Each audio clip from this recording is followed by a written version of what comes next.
আমার পরিচয় কি? আমি একজন বিএনপি করি, হ্যাঁ। আমার পারিবারিক পরিচয় শহীদ জিয়া আমার পিতা, দেশনেত্রী খালেদা জিয়া আমার মা। কিন্তু আমার একটি পরিচয়, আমি এই বিএনপির একজন কর্মী। আপনার যেরকম বিএনপির কর্মী হিসেবে পরিচয়, আমি যখন রাস্তায় যাই, পথে হাঁটি, তখন কিন্তু আমাকে মানুষ বিএনপি হিসেবেই চেনে। কিন্তু আপনারা এই ঘরে যারা বসে আছেন, আপনারাও যখন আপনাদের এলাকা দিয়ে হাঁটেন, আপনাদের এলাকার মানুষের সাথে কথা বলেন, ধরেন কারো নাম রফিক, তো ওই এলাকায় হয়তো আরো 3টা রফিক আছে, কিন্তু আপনি এলাকা দিয়ে হেঁটে যাচ্ছেন, মানুষ কিন্তু বলে ওই যে বিএনপির রফিক হেঁটে যাচ্ছে, হয় না ভাই এরকম? আপনাকে কি বলে? বিএনপির রফিক হেঁটে যাচ্ছে। তো ব্যাপারটা হচ্ছে এরকম, আপনাকে চেনেই বিএনপি দিয়ে।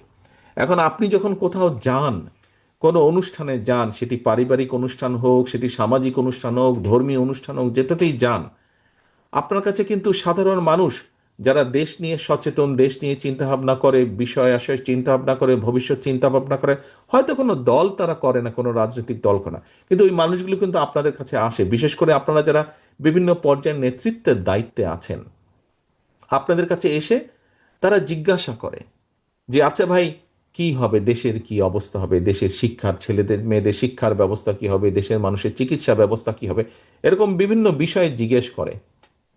ঠিক বললাম না ভুল বললাম? করে না? করে তো মানুষ, জিজ্ঞাসা করে। আচ্ছা, তো এখন ভাই, নিজেকে আপনি জিজ্ঞেস করেছেন কখনো? কখনো কি নিজেকে জিজ্ঞেস করেছেন কেন আপনার কাছে এসে জিজ্ঞেস করে? পাশে তো ওই যে আরো 4টা রফিক আছে, কিন্তু আপনি 5 নম্বর রফিকটা আপনাকে জিজ্ঞেস করে কেন? আপনাকে জিজ্ঞেস করে একটি কারণে, কারণ জানে আপনি বিএনপির রফিক।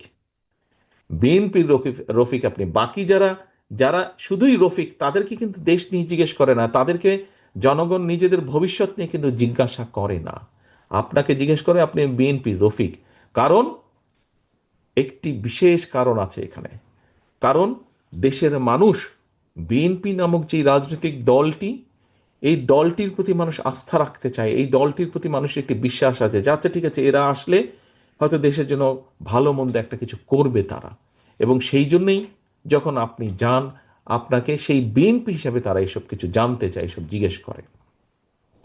এখন প্রিয় সহকর্মীবৃন্দ, আপনি একজন ইউনিয়নের নেতাই হন, আপনি একজন ওয়ার্ড পর্যায়ের নেতাই হন, আপনি একজন থানা বা জেলা পর্যায়ের নেতা হন না কেন, আপনাকে আজকে একটি বিষয় উপলব্ধি করতে হবে, একটি বিষয় আপনাকে অনুধাবন করতে হবে, যে বিএনপির নেতা হিসাবে আপনি যে পর্যায়েই হন না কেন, আপনার কিন্তু একটি বিরাট দায়িত্ব বোধ আছে, একটি বিরাট রেসপন্সিবিলিটি আছে আপনার এলাকার মানুষ, আপনার দেশের মানুষের প্রতি। কারণ মানুষের ওই ভরসাটা আপনার উপরে আছে, কিন্তু এই ভরসাটা ধরে রাখার দায়িত্ব কিন্তু আপনার।